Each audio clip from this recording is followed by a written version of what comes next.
عابده دخترم، من میخواستم اگه تو امروز به کالج نمیری، خب راستش منو از دفتر خواستن.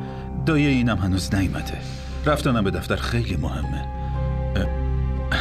قبلنم خیلی ضرر کردم، الانم منو خواستن. خدا میدونه که چه خبر شده. کالج رفتن منم خیلی مهمه. عابده تو چرا منو مجبور میکنی که همه عصبانیتمو روی تو خالی کنم؟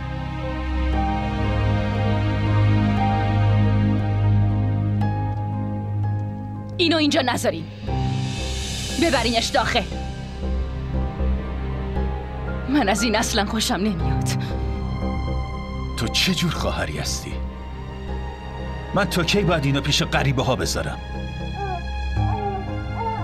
این که یکی میتونه سنگ دل باشه رو شنیده بودم، اما این که توی خونه خودم ببینم حتی فکرشم نمی کردم.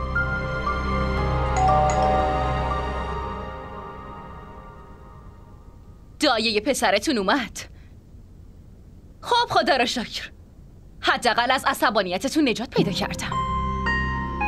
اون یه دایه است و این شغلشه، بایدم می اومد. اما تو کی قرار مسئولیت پذیر بشی؟ فرصت پیدا کردی در موردش فکر کن.